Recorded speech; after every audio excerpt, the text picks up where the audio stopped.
Hey, so I got another e-bike to test out, and this one is very cool. It's from a company called VANPOWERS, and it has some very interesting features. So let's take this thing apart, let's unbox it and put it together and take it outside for a ride. This bike comes with a really nice toolkit, and for once, a real owner's manual. Wealth of information to put this bike together. Well, they certainly packed it in there quite nicely, didn't they? Now let's get all this stuff off and get it out of here. So we're going for a bike ride. A company by the name of VANPOWERS sent me their UrbanGlide-Ultra to try out. It's a commuter bike. Looks pretty awesome. It's got a motor not mounted on the rear hub. It's a mid-drive. So we'll see how it handles. We'll see what kind of mileage we get on it, and we'll review it later. Okay, let's see what this baby can do. So I'm in power level 1, and it's taken me to 18 miles an hour. This is a very comfortable ride. It seems like a normal bike, not like the heavy e-bikes that I'm used to. It might be the 2.2-inch tires. I can tell the difference with this e-bike with that mid-drive motor. You know, the bike just seems to handle so much better than having that big motor on the back wheel. Power level 5, between 19 and 20 miles an hour, and I'm hardly pedaling. That's pretty cool. And I have a really big hill ahead of me. We'll see how we do on that. I downshifted and I'm down to 14 miles an hour. Not bad for such a big hill. That torque sensor is really good. I love this dam. It's beautiful. You know, the bike has dual shock absorbers. One on the front fork and one on the seat post that has about 30 millimeters of travel. I go over those little bumps, I can really feel it absorbing the shock. This bike is a dream to ride. Let's go find a picnic table.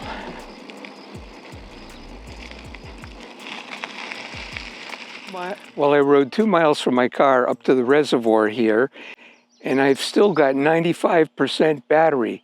So we're going to review this bike now. It's the VANPOWERS UrbanGlide-Ultra, and it's called a commuter bike, but it's an all-around really nice riding bike. It's got very clean lines, and it's got a nice step-through frame. And what I mentioned before when we were riding is that the motor is mounted right at the spindle where the pedals are, and that gives it a real advantage. It has a mid-drive Bafang 500-watt motor, and it peaks out at 864 watts with a whopping 120 newton meters of torque. All of the e-bikes that I have tried out so far have the motor mounted on the rear wheel. Now, this is different, isn't it, being a mid-drive motor? So when the motor is mounted on the rear wheel, your thrust comes from the wheel turning, and that's not really efficient. I believe a mid-drive motor is the way to go, and it's usually found only on expensive bikes. The battery is mounted in here, and we'll remove that when I get back to the shop. So the bike weighs 70 pounds, but with that battery out, it would be a whole lot lighter to put it on your rack. It's got a micro-shift rear derailleur, 9 speeds for the 9-speed cassette. And that cassette is 12 by 36, and the front is 40 teeth. So you have plenty of gear range here. The tires are 27-inch and a 2.2-inch width. Another great feature is it has a quick release for the front wheel, and that makes it easy to get off. And let's talk about the rear wheel. You know, every e-bike that I've reviewed, I've shown that you need an open-end wrench to take the back wheel off if you have a flat tire. Well, this VANPOWERS bike, you don't need that wrench. All you need is a 5mm Allen wrench to take the back wheel off. That makes it so much easier. Just put it right in there and crank it off. The bike comes with a very robust kickstand, and Tektro hydraulic disc brakes, and they are e-bike rated with double cylinders. The brake rotors are your standard 180 millimeter rotors. It has a very nice rear rack. It's got a weight limit, I think, of 50 pounds, so that's pretty good. It has a nice rear tail light that's hardwired into the battery, so you don't have to put AAA batteries in it. So the bike comes in two sizes, small or large. I'm about 5'9", so I ordered the small. It's got the standard seat that you see on most of these e-bikes. You know, it's got a good cushion on it. I think it would be comfortable for about 30, 40 miles. Above that, I think I'd put an infinity bike seat on here. So this bike is really made to accommodate all sorts of riders. Check out the stem. The stem is adjustable right here with an Allen wrench, so you can bring it up, you can bring it down, you can move the handlebars. Ergonomic hand grips, which really help out, give a little place for your palm to rest. Easy access hydraulic brake levers. Here's your power switch, and below it there's a plus and a minus button, and you use these to change your power setting from 1 to 5 or neutral, where there'd be no power to the pedals whatsoever, so you could ride it like a normal bike. This is a very bright control panel in the cockpit, and we're going to go over that when I get back in the shop. Also mentioned it had a bell. So these two buttons are for your shifting of your derailleur. The bottom button will get you in a lower gear, and your top button will get you down to a higher gear. You can see there's an indicator here that'll give you some indication of what gear you're in, either a low or high, 1 through 9. Not only does it have a rear tail light, but it has a very bright headlight, and I'll turn that on when we get back into the shop. But it does go on when you turn the bike on. Now the shock absorber has a lever here that you can either turn it on so that your shock absorber will work, or you can lock it out so you'll get a stiffer ride. My experience with front bike shock absorbers is that they use up some of your energy when you're going up and down. So I usually leave mine locked out unless I'm really in an area where I need it. Your standard e-bike type pedals with reflectors on them, and also little plastic nubs that stick up here to grip the bottom of your shoe. Comes in two colors, lava red or gunmetal blue, and obviously this is not red, is it? It has both front fenders and rear fenders.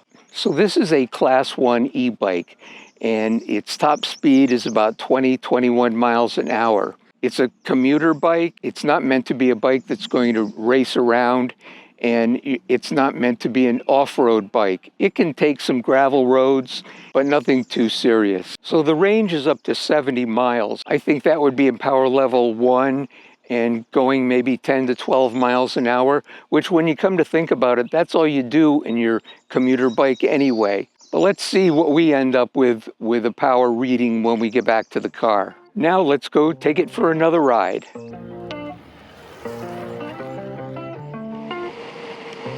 Beautiful area along the river.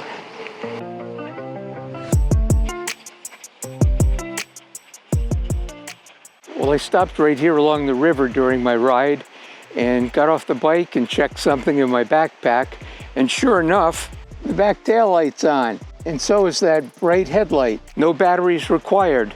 They work off the battery of the bike. Let's get moving.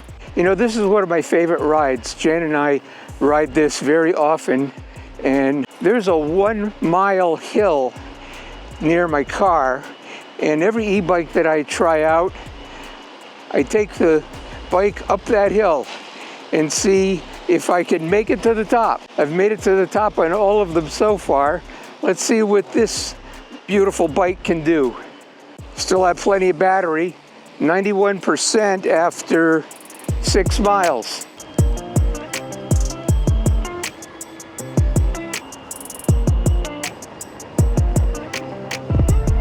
Riding down one of my favorite side streets.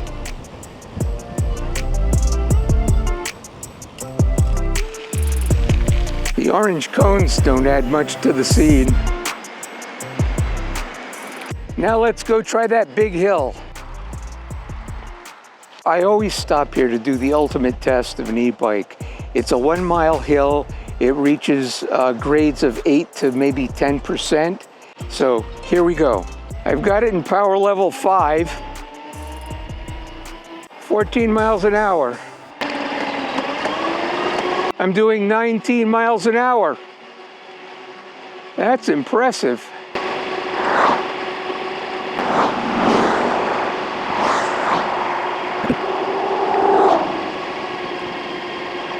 So I reached the 1 mile mark.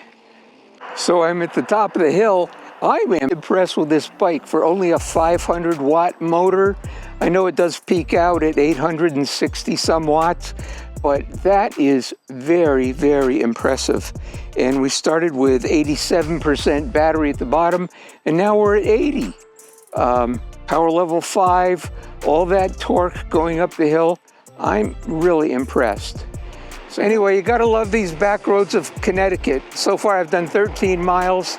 I think I'm gonna do about 20. So I'm gonna put the camera away now and enjoy the ride, and I'll see you back at the car. Well, I'm back to my car. I got the bike back on the bike rack, and it was a great ride. I did 20 miles, and I still have 60% of the battery left. So that's pretty good considering I went up a really big hill in power level 5 and went down some back roads with some up and down hills. So now I'm going to go back to my shop and go over the control panel. So to turn on the bike, the first thing you do is hit the button that's on the left side of the frame, and that wakes the battery up. The next thing you do is push the on-off button, long press, and then you can see that the screen is lit up. Here is the trip meter, Here is the odometer, the accumulated miles that you put on the bike, and so far I have 20. Over here is the power setting indicator. N means that there's no energy going to the motor. If you come over here and hit the plus button, it'll go up to power level 1, 2, 3, 4, 5. And by pushing the minus button, you can go back down to your power settings all the way to neutral. Very bright display. Here you see your miles per hour. Over on the right, you see the battery setting. After my ride today, I charged the battery and it's backed up to 100%. You can scroll through different parameters by short pressing the on-off switch. The first one is miles per hour, average speed of your trip, and max speed of your trip. The second is hours, minutes, seconds of your trip. Then over on the right, it says how many calories you've burned in your ride. And one short press, and again, it brings you back to where you started, your trip miles and your accumulated odometer miles. Up here you see there's a clock, and I really haven't set it yet. So how would you go about getting into the details of the settings? You long press the plus and minus button at the same time, and it brings you into display unit. I have it in miles. Backlight brightness, how bright do you want it? I have it set at 5. Auto light, auto power off, 10 minutes. Set time, I'm going to change that and set it to AM PM. Password, you can actually set a password on this bike so that no one can steal it. It's totally inoperable, and you do that with the app. Clear trip, I already noticed that when you turn the bike off, after 10 minutes, it clears itself. Bluetooth connection. Now's a good time to talk about the VANPOWERS app. It can go on your Apple iPhone or an Android device. So the UrbanGlide-Ultra does pair with this app. The app offers navigation, data tracking, so you can go back and take a look at the rides that you've done so far. It even tracks the grams of carbon dioxide that you saved by riding your e-bike, if that's important to you. You can also put password protection into your bike by using this app. So it looks like a very useful tool. System info, let's look at that. That shows you the latest firmware, and if there is new firmware available, you'll be notified. And then back. So now we're back to the screen. So it's as simple as that. And I'm told that underneath here, there's a USB connection so that you could charge your phone when you're on the move. So if you want to turn the bike off, long press on the on-off switch, and it goes off. Now let's talk about the battery. So here's the battery. It's 9.5 pounds, very robust. And you know, when you're moving the bike around, you might want to take this out, make that bike 9.5 pounds lighter. If you have the battery out and you want to know how much power you have left, you push this button in and it gives an indication, blue, showing that it's fully charged. So if you want to charge it when it's out of the bike, there's a little port right here that you plug the charger into. And the wall charger will actually go from red to green to show you when the battery is fully charged. I think I mentioned before, but it's an LG battery, so it's manufactured to the highest standards, which is very important on e-bikes. So here's the key. To remove the battery, you turn the key like that, and the battery comes loose and you can take it out. Now to lock the battery back in place, you press it down and then you turn the key and it's locked in place. Before you can turn on the bike, you have to push this little button in, give it a long press, and it wakes up the battery so that now you can turn on the controller. So if you want to charge your battery while it's installed on the bike, there's a waterproof door right here. You open it up and there's a receptacle mounted here that you just plug in your wall adapter. So what's my final impression of the VANPOWERS UrbanGlide-Ultra?